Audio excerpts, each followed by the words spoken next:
What is up, guys? Rick here, and this is the review of the Cocytus SR4 Scout Rifle for the Taken King DLC in Destiny.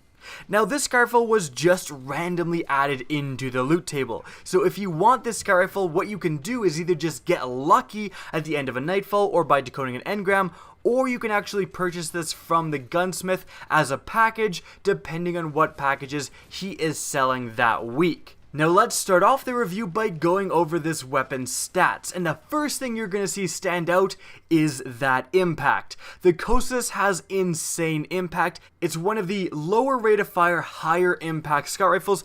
Other scout rifles that fall into this category are actually the Last Extremity Crucible scout rifle that's being sold right now, and very competitive scout rifles like the Scholar and the Gillian's Demise have fallen into this category in the past. However, the other stats of this scout rifle simply don't look that amazing. Range is decent, but stability looks pretty low, reload looks pretty average, and magazine size at 12 isn't amazing.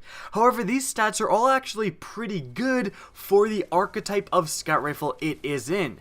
In fact, although stability looks low, it's actually one of the highest starting stabilities of this archetype. So that's going to mean that it's required less to get those amazing stability perks in order to make this gun function. In fact, speaking of perks, let's go over the perks section of this review. What are the perks I'm using, and what are the perks I would recommend to get a good roll on the Cocytus SR4? Well, you can see in the background the version I have that I'm going to be using for this video, but the perks I would recommend, there's really only one that I would say is required, and that would be a stability increase. You can see that I have hand-laid stock, and that really substantially increased stability for this weapon. It really made it a lot easier to use, a lot easier to stay on target. But again, I would say that that's pretty much the only perk that's required. This gun is very powerful on its own. It doesn't really need a bunch of different perks to make it competitive. However, certain perks, like if you're looking to make a PvP build of this weapon, Third Eye is going to be very good. This gun can spawn with that. In a PvE build, actually, Firefly is going to be very good because it's going to spread around the damage. And I have Triple Tap, which is going to be actually not that bad because the magazine is pretty low at 12, so being able to increase that is going to be helpful. Life support may also be something you're looking for that first perk slot, but again, the perks are pretty open. The only thing that's really required, I would say, is just one decent stability increase. Now let's move on to how this weapon performs in PvE. Well, in PvE, this weapon is definitely a powerful weapon. It can one-shot a lot of enemies, and it can take enemies down extremely fast. It just does a lot of damage every time you get a headshot. But the thing is that this weapon isn't very forgiving. It doesn't have a high rate of fire, it doesn't have a high magazine count, and so if you start missing your shots, if you're like a beginning player who really likes auto rifles or something, I would definitely not recommend this weapon. Again, it's very hard to use. You really do have to be landing all of your headshots in order to be getting the most of this weapon.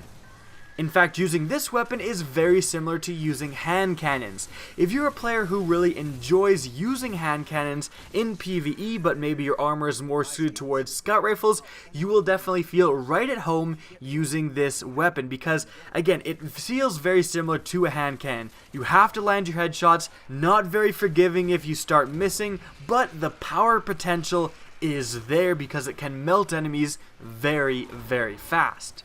Now, if this is one of your first legendaries, this gun can function decently well in PvE activities. However, for the player who is more experienced, if you spend a lot of time on Destiny, I can't really recommend this weapon. This weapon doesn't really bring anything to the table over something like the Raid Scout Rifle. The Raid Scout Rifle is just going to be superior in so many different scenarios, mainly because of that much higher attack that it's going to natively spawn with, and the fact that it has the Cocoon perk, which is so amazing against bosses, which is something that your weapons really do need to be if you're planning on doing a lot of PvE content. The Cocytus SR4 is much more at home in PvP, and speaking of which, let's go over how this weapon performs in PvP. Now, first off, this weapon is capable of doing 73 damage for a headshot and 49 damage for a body shot. Now that means that this weapon is going to be able to kill in only 3 headshots, and if you land all of your headshots, you can absolutely melt kids on the Crucible. It's absolutely fantastic. However, that being said, the same problems that it had in PvE often carry into PvP as well, and the main thing is that this gun just isn't forgiving. Like I've said, if you can land all of your headshots, if you're an experienced Destiny player, this is a very powerful weapon. Its power potential is extremely high. Again, it melts people if you land all your headshots. But again, if you land all your headshots. If you miss just 1 shot because the rate of fire is so low, your time to kill is going to plummet. So it's definitely not a weapon I would recommend to newer or players that aren't really that amazing at the game. And again, because this weapon's rate of fire is so low, it can be very difficult to deal with enemies charging you in close range. If there's an enemy blinking at you, it can be very hard to kill him with this weapon. That being said, on longer ranges, you're going to outshoot the majority of weapons on the Crucible, even pulse rifles. That being said, at most ranges that you're going to engage people in, pulse rifles are going to melt you. It's just an unfortunate fact of the meta right now. Now that being said, the Cocytus SR4 overall is a very powerful PvP weapon, especially in the hands of a skilled player. This weapon's power level is up there, and in fact, if you used to use hand cannons and you kind of miss them because they've been nerfed, you might want to try out these type of scout rifles because you will get a lot of familiar hand cannon feeling. It's going to be able to 3-bang people just like the hand cannons of old without missing at medium range. Now I hope you guys enjoyed the video, and if you did, please remember to rate and share this video. It really helps me out. And if you want to see more Destiny content similar to this, don't be afraid to slap that subscribe button. Now if you want to get in touch with me and keep up to date with the latest channel activity, the best way is to follow me on Twitter. That's linked in the description down below, as is my Twitch channel, which you can follow as well. Again, I hope you enjoyed the video, and as always, have a good day. We need to make it to round 12. Hold on. I have to go unplug my SCUF controller, get my control freaks out, get in my DXR gaming chair, and anything else that makes me a better player. I gotta go do that real quick.